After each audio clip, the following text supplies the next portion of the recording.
आशा करता हूं आप सब बहुत अच्छे होंगे। मेरा नाम है सिद्धांत अग्निहोत्री। स्टडी ग्लोस पे आपका बहुत बहुत स्वागत है। दोस्तों, आपको पॉलिटी के आर्टिकल्स याद करने में दिक्कत होती होगी, लेकिन अब नहीं होगी, क्योंकि हम एक ऐसा शानदार कोर्स आपके लिए लाए हैं कि अब आपके आर्टिकल्स मुट्ठी में, जितने भी इंपॉर्टेंट आर्टिकल्स हैं वो हम आपको याद कराएंगे। आर्टिकल का कोर्स आ गया है, बहुत ही कम दामों में हमने दोस्तों निकाला है। तो प्रतीक सर क्लास लेंगे, मेमोरी मैजिक कोर्स। अब देखिए, ये लाइव सेशन होगा, ये पॉलिटिकल लाइव सेशन है। 11-12 को 2 लाइव क्लास होंगी। उसके बाद दोस्तों ये आप देखिए, क्यूब्स और हिस्ट्री के ऑलरेडी सेशंस हो चुके हैं, तो हमने इसको पॉलिटी के साथ कंबाइन कर दिया, यानी कि 2 कोर्स है। अगर आप पॉलिटी का सेपरेटली लेना चाहे तो ये ले लीजिए, वरना तीनों को हमने कंबाइन कर दिया है। हिस्ट्री और क्यूब का रिकॉर्डेड है, ठीक है, तो ये और सस्ता है, तो आप ले सकते हैं। टाइम्स ऑफ इंडिया में बहुत अच्छा एडिटोरियल छपा है, हसन सुरूर ने लिखा है। तो ये हम बात करेंगे इसकी कि क्या वाकई में मुसलमानों का रेडिकलाइजेशन हो रहा है और सॉल्यूशंस क्या है। Basically will talk about the solution, it's not about Muslims. किसी का भी रेडिकलाइजेशन सही नहीं है, कहीं पे भी इस तरीके की हिंसा होती है वो सही नहीं है। उदयपुर मर्डर केस बहुत सारे सवाल खड़े करता है। देखिए, यहां पे कुछ बातें हैं जानने वाली कि फंडामेंटल्स क्या हैं। जैसे अगर उदयपुर मर्डर केस की बात करें तो एक परिवार है जिसके 10 लोग हैं, उसका सबसे छोटा बेटा है रियाज अंसारी, और परिवार से बिल्कुल अलग हो गया। परिवार को उससे मतलब ही नहीं। परिवार का जब इंटरव्यू लिया, बोला कि भाई हमको नहीं पता कौन है ये आता ही नहीं हमारे यहां कभी। वो रेडिकलाइज हो गया, उसको रेडिकलाइज किया गया, पाकिस्तान गया, वहां पर से ट्रेनिंग करके आया। अभी एक खबर आई है दोस्तों, पाकिस्तान में ब्लास्फेमी के चक्कर में पूरा सैमसंग का शोरूम तबाह कर दिया। तो वो तो बर्बाद देश है, उसको तो आप भूल जाइए, ठीक है। लेकिन ये ट्रेनिंग करके वहां पे गया और उसके बाद वापस आया ये, और एक बकायदा पूरा प्लान बनाया गया स्टेप बाय स्टेप की कैसे एग्जीक्यूट करना है, ठीक है। तो हमको इस चीज को रोकना पड़ेगा किसी भी हालत में।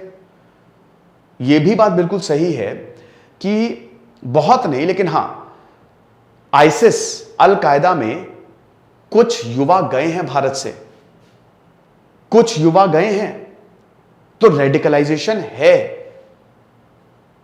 अब देखिए, नरेंद्र मोदी का इंटरव्यू लिया था 2014 में, तो उसमें बहुत ही फारूक ज़कारिया ने बहुत शानदार बात पूछी थी भारत के मुस्लिमों के बारे में। तो नरेंद्र मोदी ने उस समय काफी अच्छी बात कही थी कि भाई देखो, हर किसी का खून है इस मिट्टी में शामिल, हर किसी का खून है।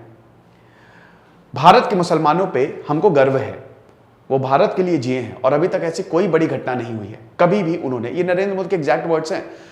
आइडियोलॉजिकल डिफरेंसेस होते हैं, बट सबसे बड़ी बात है ह्यूमैनिटी, इंसानियत।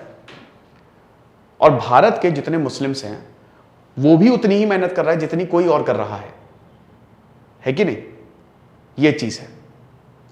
लेकिन बड़ी बात यह है कि रेडिकलाइजेशन अगर हो रहा है तो उसको कंट्रोल कैसे किया जाए। पहली चीज, फर्स्ट थिंग, सबसे पहले तो लीडर्स। अब जो लीडर्स हैं उनको आगे आना चाहिए। जैसे अगर इस्लाम है तो इस्लामिक लीडर्स को आगे आना चाहिए कि भाई कुछ भी करके आपको कट्टरता की तरफ नहीं जाना है। जब नूपुर शर्मा का विवाद खड़ा हुआ था तो उसके बाद सब कुछ सॉर्टेड था। इधर आरएसएस भी बहुत अच्छी बातें बोल रहा था, मतलब सही में मोहन भागवत ने भी बोला था कि भाई चलो आगे बढ़ते हैं, साथ में आगे बढ़ते हैं, और इधर मुस्लिम। लेकिन फिर उसके बाद चीजें जो हैं वो एकदम गलत हो गई, ठीक है। और फिर वो पीसफुल प्रोटेस्ट इतना वायलेंट हो गया कि क्या बताएं। इसको कम करना है। लीडर्स की बहुत बड़ी गलती है। मैंने देखा कि कुछ लोग जो हैं वो उल्टी सीधी बातें बोल रहे थे, तो अब ये कितना सही है, इनके ऊपर तुरंत एक्शन होना चाहिए था। तो यहां पे जो सबसे बड़े हैं धर्म गुरुओं को समझाना चाहिए कि radicalisation is not the way. जैसे आरिफ मोहम्मद ने बोला, क्या पढ़ाया जा रहा है वो देखना पड़ेगा, और ये सब जगह सारे धार्मिक संस्थानों में होना चाहिए। ये सरकार को सुनिश्चित करना चाहिए कि क्या हो रहा है, क्या पढ़ाया जा रहा है। कहीं ऐसा तो नहीं कि कोई गलत रास्ते पे जा रहा है, वरना तो इस तरीके की चीजें होती रहेंगी, फिर क्या करेंगे। तो जितने भी अभी यही कर रहे हैं, जैसे ओवैसी ने अच्छी बात कही, असदुद्दीन ओवैसी AIMIM के जो लीडर हैं, उन्होंने बहुत बढ़िया बात कही कि भैया ये रेडिकलाइजेशन को इसको खत्म करना पड़ेगा। लेकिन फिर वही बात है, जब उनसे पूछा जाता है तो वो फिर वही डिफेंसिव मोड पे आ जाता है, ऑफेंसिव मोड पे आ जाते हैं कि पीलू खान के साथ क्या हुआ, अखलाक के साथ क्या हुआ, वो सही बात है भैया, वो भी गलत है जो उनके साथ हुआ, जस्टिफाई नहीं कर रहे हैं, लेकिन जो अभी हुआ है उसको तो आपको स्ट्रांगली कंडेम करना पड़ेगा और कार्रवाई में साथ देना पड़ेगा। और इंस्टीट्यूशनल उस पे आपको देखना पड़ेगा कि क्या, वही चीज है ना कि फंडामेंटल्स आपको स्ट्रांग करने पड़ेंगे, सबसे पहली बात यह है। तो जितने लीडर्स हैं, जितने धर्मगुरु हैं, रिफॉर्मेशन चाहिए, अब इंस्टीट्यूशनल रिफॉर्मेशन चाहिए, बहुत ज्यादा जरूरी है। मुसलमानों को भी पढ़ने का पूरा अधिकार है। मुस्लिम अगर आप देखो तो जरूरी है कि अच्छी शिक्षा लें और योगदान दें, और same goes for everyone, it's not about any religion, सबके साथ यही चीज है, हर किसी को पढ़ने का अधिकार है। और ये सरकार को सुनिश्चित करना पड़ेगा कि इस तरीके का रेडिकलाइजेशन ना हो। फिर उसके बाद अगेन लॉ एंड ऑर्डर, दूसरा सोल्यूशन है लॉ एंड ऑर्डर। देखिए इसको बहुत ही ज्यादा सख्त करना पड़ेगा, ये स्टेट सब्जेक्ट होता है ना। लेकिन लॉ एंड ऑर्डर, अब जैसे राजस्थान में क्या हुआ, उदयपुर में क्या हुआ कि कंप्लेंट लिखाई गई थी लेकिन उसके बावजूद कोई कार्रवाई नहीं हुई, सॉर्टेड मामला था, ये सही नहीं है। लॉ एंड ऑर्डर पुलिस देखती है, तो पुलिस को ये इनपुट्स पहले से ही मिले होने चाहिए। अब इतने सारे ग्रुप्स चल रहे हैं, आप बताइए क्या पुलिस को पता नहीं है? उनको तुरंत धरपकड़ करनी चाहिए। इंटेलिजेंस को बहुत ही सख्ती से काम करना पड़ेगा, बहुत ही सख्ती से काम करना पड़ेगा। कौन है इसके पीछे? क्योंकि आप समझिए कुछ गलत होगा, दंगे होंगे तो उसमें आम आदमी मरता है, वो चाहे वो मुस्लिम हो चाहे हिंदू हो, वो आम आदमी मरता है। मैंने बताया, मैं कई बार उसका एग्जाम्पल भी दे चुका हूं, और ऐसा हुआ है जैसे जब मैं कॉलेज में पढ़ता था, ठीक है, तो मेरे काफी मुस्लिम दोस्त भी थे और हिंदू भी बहुत सारे दोस्त थे, ठीक है। तो अब जो भी परिवार, जो भी त्योहार होता था, सब मिलजुल के मनाते थे, कोई दिक्कत नहीं थी। अभी मेरा एसी लगाने आया था, तो वो होली के दिन आया था, तो कह रहा था कि वो मुस्लिम था, वो कह रहा था कि अरे सर हम जा रहे हैं होलिका में, मतलब जल्दी छुट्टी चाहिए। हमने कहा क्यों भाई, क्या सर होलिका लगाएंगे, बढ़िया, हम लोग बहुत टाइम से मनाते आए हैं। हमने कहा वाह। तो ये अब देखिए, कुछ भी अगर इस तरीके की घटनाएं होंगी, अब जैसे ये जो घटनाएं जो आतंकवादियों ने, दोनों आतंकवादियों ने की है, ये हाईली कंडेमनेबल है, बहुत ज्यादा। तो अगर इस तरीके की घटनाएं होंगी तो इससे फिर सारे समाज पे भट्टा लगेगा। अब वही चीज है, समाज भी सुधरने को आतुर हो, वहां के जो अंदर के लोग हैं जो इसको कंट्रोल करने हैं, वो ही कहीं ना कहीं वो नफरत के बीज बो रहे हैं कि नहीं जो है सो है, तो पब्लिक तो रेडिकलाइज होगी ही होगी। तो इसीलिए इट्स हाई टाइम कि अब इन सब चीजों को छोड़ा जाए। प्रोटेस्ट करने का आपको बिल्कुल अधिकार है, करिए, हिंसक protest is not at all allowed.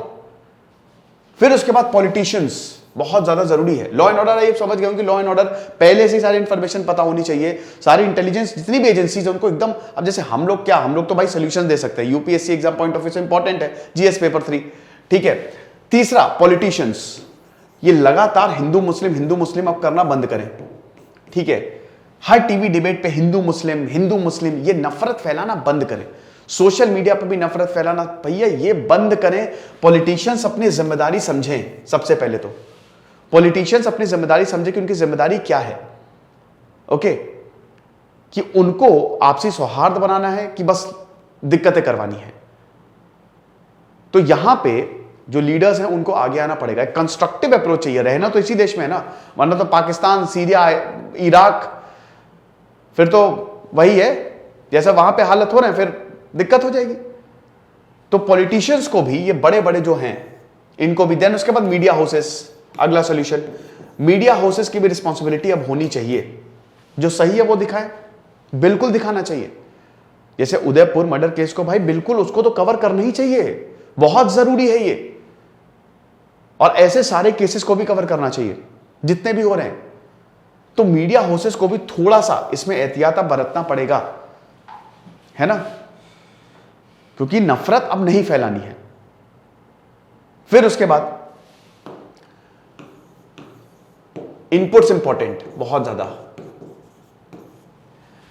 ऐसे लोग जो समाज में हैं, जो हमारे साथ हैं लेकिन गलत काम करते हैं, ऐसे लोगों का पता होना चाहिए। उसके बाद फैमिली, अगर परिवार को लगे या कोई दोस्त को लगे कि गड़बड़ कर रहा है, पड़ोसी को लगे गड़बड़ कर रहा है, तो तुरंत पुलिस में बताएं या तुरंत उसकी कंप्लेन करें। जैसे अब इसका परिवार बता रहा था, ये रियाज अंसारी का, कि जब भी बहुत कम आता था, लेकिन जब भी आता था बड़ा उदास टाइप का रहता था, कुछ गड़बड़ तो उसके बारे में जानने की कोशिश करनी चाहिए थी, और कुछ भी गड़बड़ लगता तो बताना चाहिए था यहां पे।